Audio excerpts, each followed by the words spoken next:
¿Cómo les va? Buenas tardes. Aquí estamos, comenzando otra emisión de Los Días Contados. ¿Está el amigo de Biasi dirigiendo? Hágame que sí con la cámara, así como hacen ustedes, ¿no? No la toca la cámara, ¿no? Porque vibra la cámara, es tremendo esto, ¿no? No quiero problema con el SAT, no quiero ningún tipo de discusión, nada, ¿no? ¿Está bien el director? Sí. Porque antes el director hablaba, intervenía. No sé si hay alguna limitación que se ha interpuesto en estos últimos tramos. Yo hace un tiempo que no interactúo de forma personal con él. Hoy entré a saludarlo a su cubil y ahora me hace los cambios de cámara él. Parece que me va a atacar durante toda la jornada, pero no importa. Estamos preparados, vivimos en la Argentina, lo tenemos a Duhovne de ministro de Economía. Lo tenemos al amigo, mira, está bien, no importa. Porque sabe que nos robaron, hincha de River. Y ayer fue penal y expulsión a Pinola y penal y cárcel para Armani, el rodillazo que le pone la espalda en el pecho. Claro, penalazo, dice Giustiniani, que no es hincha de Independiente, ¿no?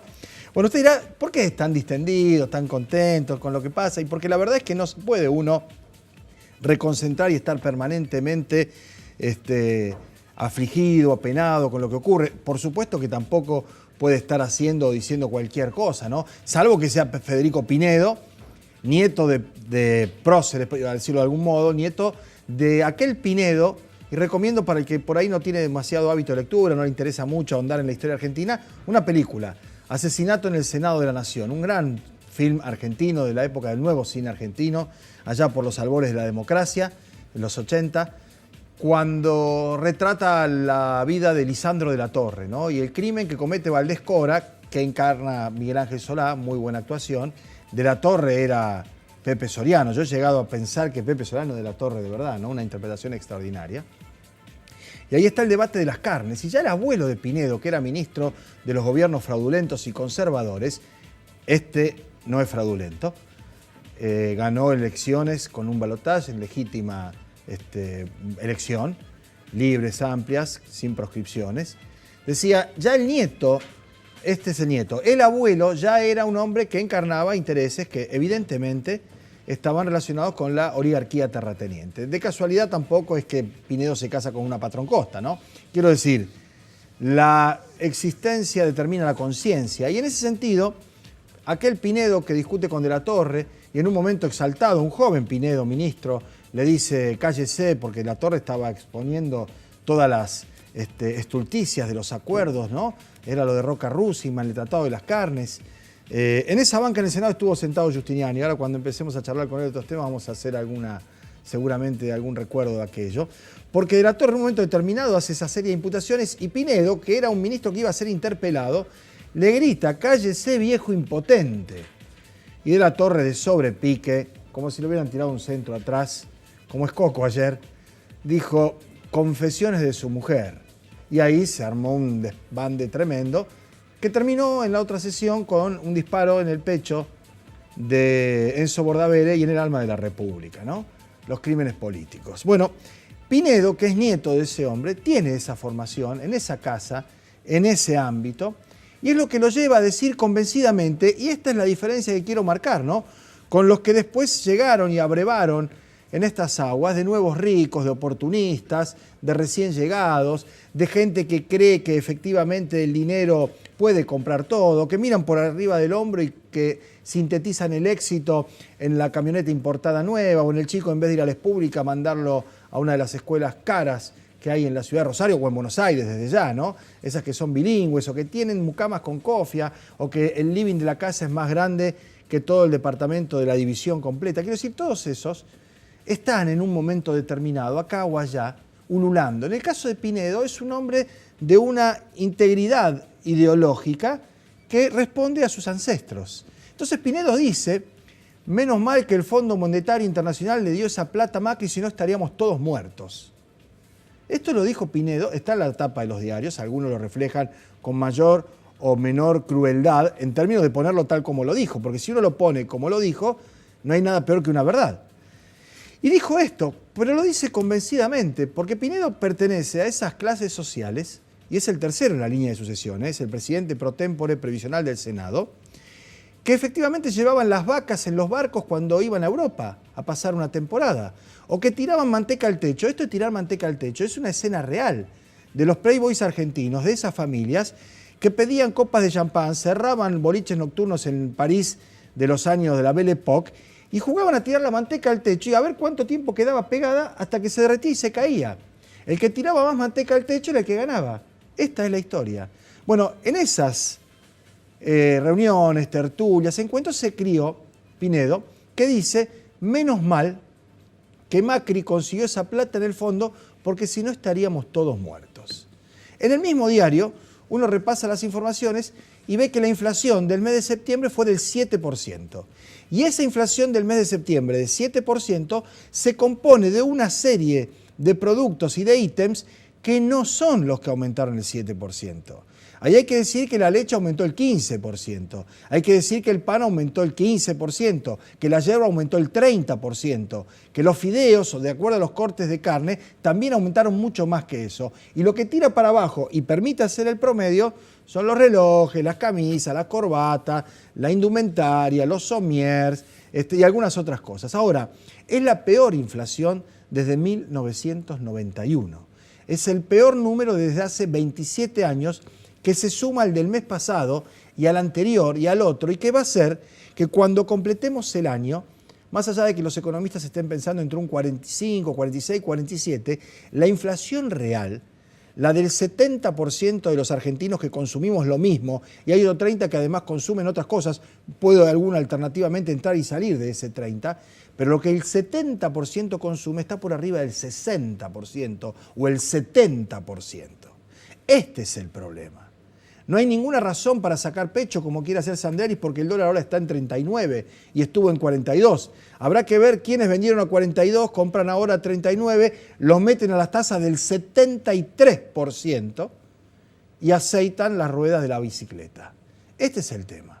Ahora, frente a esta situación, en donde además el periodismo o buena parte de la opinión pública lo expone como una situación de control, de economía bajo los parámetros de lo que quiere que pase el gobierno. Yo creo que en alguna medida quiere que pase esto, la transferencia brutal de ingresos a determinados sectores sociales, los que acabamos de individualizar.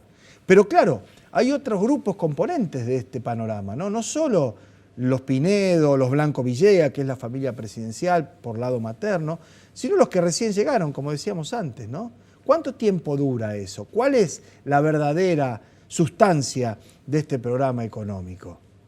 Porque francamente nadie puede pensar que cuando el ministro anuncia que vienen tiempos difíciles y una recesión que no sabemos cuándo va a terminar, eso nos afecta a todos de la misma manera. Hay quienes tienen resto, hay quienes tienen a quién recurrir, hay quienes pueden pedirle a alguien y hay quienes no pueden hacer más nada.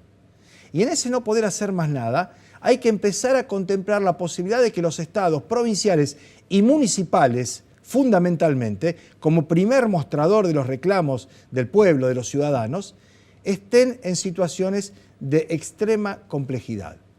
A la hora de tener que pagar los sueldos y los aguinaldos en diciembre y cancelar compromisos con proveedores de servicios esenciales. No ya la obra pública, terminar la pavimentación, la red de gas, las autopistas. Estamos hablando de recoger la basura, que haya insumos en los sanatorios y en los hospitales, que haya colectivos circulando con la frecuencia que tienen que circular, que haya alimentos en los comedores y en los centros de distrito. De eso estamos hablando, no de otra cosa.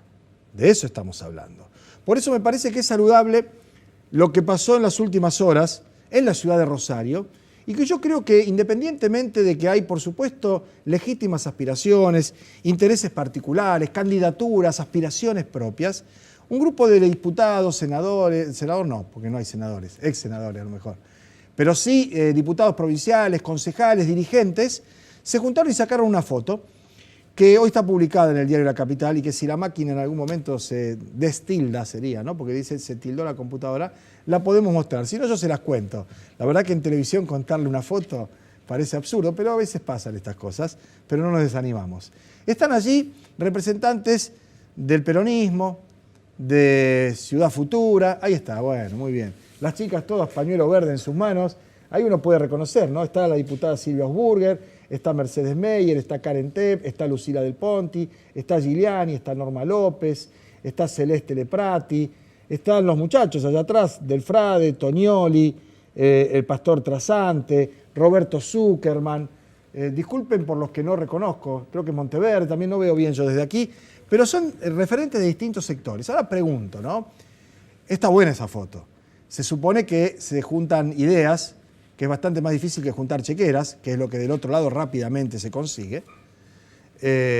Si esa foto se termina ahí, porque hay otras gentes que tienen pensamientos parecidos en muchas de estas cosas, que por supuesto uno puede empezar a enumerar: presencia del Estado, educación pública, salud pública, seguridad pública, atención, no al Fondo Monetario Internacional, servicios públicos a la altura de las necesidades de los rosarinos, subsidios precisamente para todas esas áreas. Y entonces aparecen estas otras caras o estos rostros que se ven también en las elecciones y que en algún momento aparecen también por una suerte de tentación de gobernabilidad o como ustedes quieran llamarlo: Hapkin, Irízar, Mónica Fein, el Partido Socialista, el Frente Progresista, Contigiani, que ayer estuvo charlando con nosotros, o anteayer, no me acuerdo, después de aquella historia de su voto por el aborto, porque la vida sigue, ¿sí?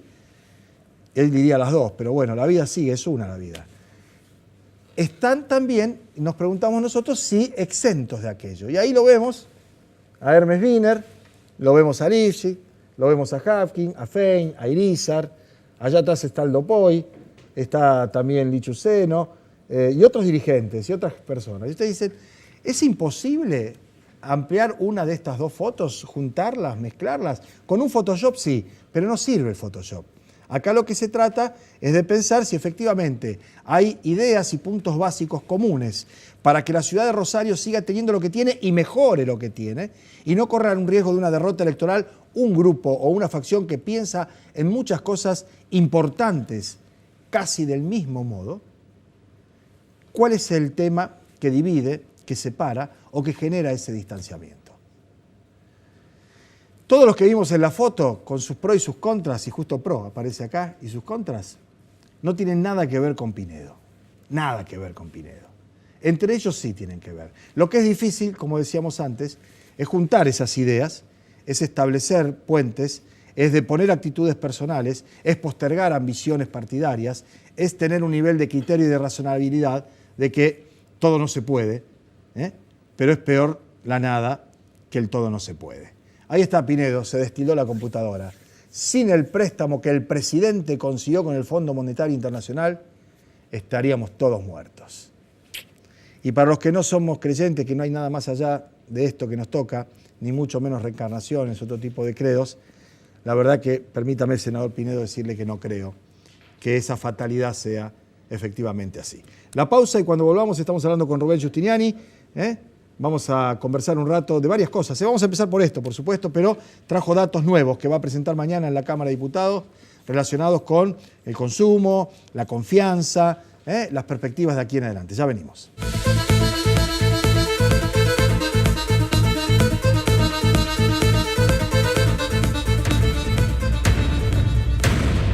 Bueno, muy bien. Rubén Giustiniani es diputado provincial ahora, fue senador de la Nación, hablábamos de La Torre, ¿no?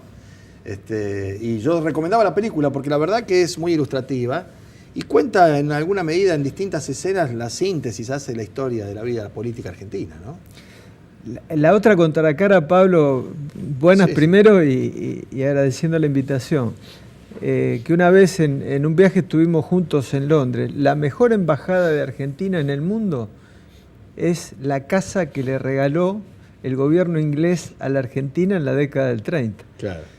Es una mansión. Sí, extraordinaria. O sea, ¿cuánto que se llevaban de acá en ese momento? Como para que dejen esa propina. Como para que dejen esa propina. Increíble. La verdad que, y es parte de la historia dramática, el asesinato en el Senado de la Nación. Creo que esa película refleja lo que fue la entrega del patrimonio nacional y una Argentina de las dos caras, ¿no? Que parece que intentara recrearse ahora con el gobierno de Macri. Muy pocos que viven en una opulencia y la inmensa mayoría de la población que en aquel momento denunciaba de la Torre, denunciaba a Alfredo Palacios, vive en la indigencia. Es así, esas son las dos caras de una misma moneda. Bien, vos hubieras estado en la foto con los muchachos en el monumento, que fue sacada hace unos días. Sí, sí. Pero estuviste toda la vida prácticamente política en la otra foto. Sí, y claro. tenés, independientemente de diferencias políticas personales, digamos, de momento, de coyuntura, hay, primero, amistad de muchos años, con muchos de ellos que veíamos en la foto. Segundo, un respeto personal en cuanto a que son personas honorables, ¿no? Y esto es un punto de partida básico, ¿no? Ninguno de los que está en esa foto es gente que tenga que explicar cuentas en el exterior, offshore, paraísos fiscales, plata en las cuentas bancarias. Esos son puntos de partida importantes. ¿Tan difícil es juntar las fotos, por ejemplo? No, yo creo que no. Yo creo que además la situación determina la urgencia de la situación. Lo que está pasando las mayorías populares, donde ya no se puede pagar el gas, no se puede pagar la electricidad, donde ya esta devaluación salvaje deteriora el poder adquisitivo del salario, de las jubilaciones. Tenemos 5 millones de jubilados por debajo de la línea de pobreza. Creo que comparto 100% el análisis que vos hacías al principio. Acá hay que poner 10 puntos arriba de la mesa, lo que nos une y tratar de hacer una propuesta primero para el país, ¿no? Porque esto excede una cuestión municipal. Creo que el país está en emergencia. Yo presenté un proyecto de emergencia laboral la semana pasada y hay una emergencia social real y un deterioro permanente de las mayorías populares. Por eso yo creo que sí, que hay que poner 10 puntos básicos y tratar de confluir en una propuesta para el país. Y después hablar de las candidaturas, porque francamente yo entiendo que hay una disposición, hay vocación, hay intención y hay una disputa de poder que es legítima, ¿no? Pero me parece que eso viene después. Viene después. La candidatura creo que es el punto de llegada, nunca el punto de partida. El punto de partida debe ser cómo detenemos este avance terrible que hay sobre un país que construyó un mínimo bienestar, que vos muy bien lo desarrollabas. O sea, lo que es el estado de bienestar, que es la salud pública, es la educación pública.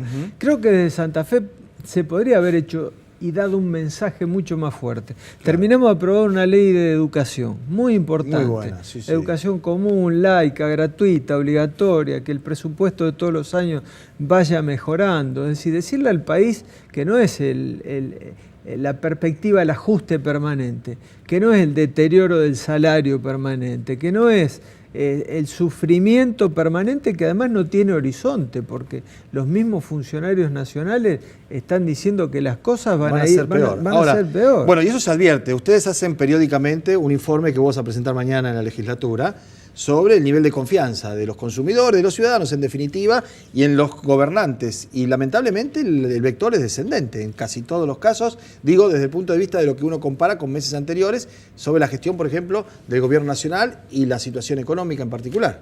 En caída libre, en caída libre. Tenemos algunos cuadros que podemos ir compartiendo. Cuando uno analiza, porque este índice de confianza del consumidor plantea dos cosas. Ahí lo que estamos viendo es el porcentaje de encuestados de la ciudad de Rosario, la situación económica en este momento. Y el amarillo es el peor. Que va al 65. Una vez uno ve esa curva cómo se va para arriba. O sea, hay un punto de inflexión y ya se dispara la gente que dice que está peor. 65. Y la gente, 65. Y la gente que está mejor, 8%. Claro. O sea, esa es la imagen de sociedad que este gobierno nos plantea. La gente está peor del mes anterior a este y viene con esa tendencia desde hace por lo menos 3 o 4 meses en un 65%. Saltamos del 36 al 40, del 40 al 48, del 48 al 65. Y mejor cae del 22 al 12 al 8 ahora. Al 8. Al 8. O sea, el 8% está mejor. O sea, este es el modelo de sociedad que nos está planteando este gobierno. Creo que es clarísimo. Bien. Entonces, incluso lo que está perdiendo este gobierno, ya lo perdió, que también se manifiesta en esta encuesta trimestral que nosotros hacemos, es la expectativa de futuro. O sea, hace unos meses atrás había un porcentaje... El famoso estamos mal, pero vamos bien. Claro. Estamos mal y vamos peor. Que vamos a estar mejor el año que viene. Esto es lo que alguna gente decía. Sí. Bueno, eso ya ha caído abruptamente. También. O sea, ya la gente no tiene expectativa que el año que viene va a estar mejor.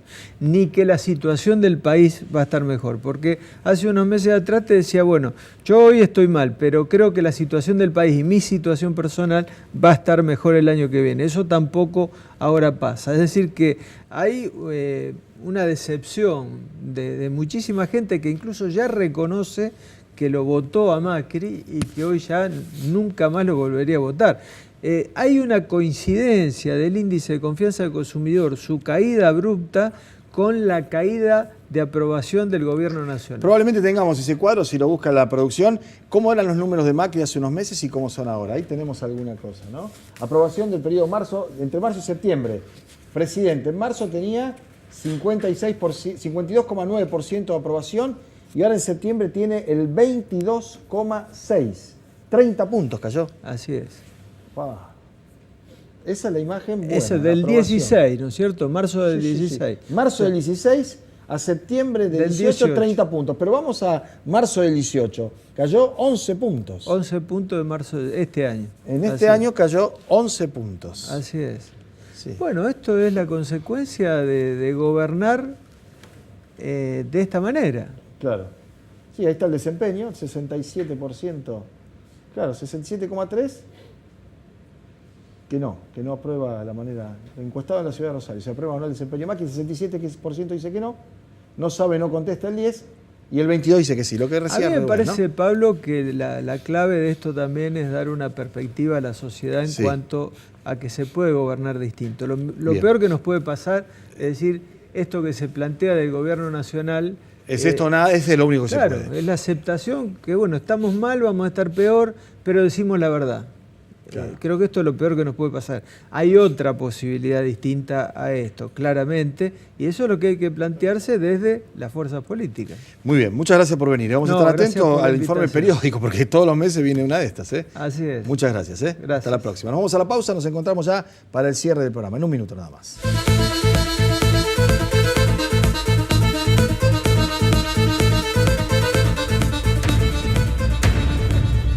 Muy bien, estamos en el final del programa. Decía, empiezo a hablar antes que se vaya la placa, porque ya la veo a Lozano ahí que está entrando al estudio, acá al ladito nada más. Nosotros nos vamos, mañana vamos a volver siempre a las 2 de la tarde. Un saludo a Kevin, un chico que me crucé, que vendía lapiceritas por la calle, me pidió que lo salude. Y ya que estamos, permítame, ya a esta altura del macho, un saludo a mi hija mayor Julia, que está cumpliendo 27 hoy. Un beso. Hasta mañana, chao.